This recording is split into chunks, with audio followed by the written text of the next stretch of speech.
अभी दिल्ली में India AI impact summit हुआ, जिसमें प्रधानमंत्री के द्वारा एआई विकास के लिए मानव अप्रोच सामने रखा गया। क्या है ये मानव अप्रोच?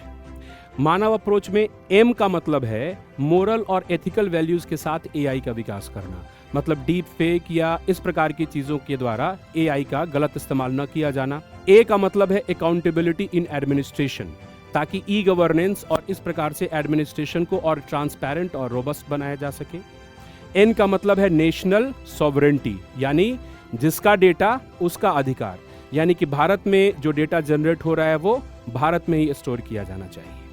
ए का मतलब है एक्सेसिबिलिटी एंड इंक्लूसिविटी, कहने का मतलब कि एआई इम्पैक्ट जो है उसका मल्टीप्लायर इफेक्ट होना चाहिए, ज्यादा से ज्यादा लोग इसका फायदा ले सकें, न कि किसी एक की मोनोपोली हो इसके ऊपर।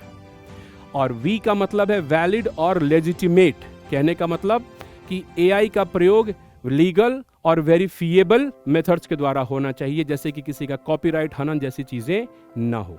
तो अगर मानव अप्रोच पर एआई का विकास होता है तो यह जरूर ही मानव विकास में महत्वपूर्ण भूमिका निभाएगा।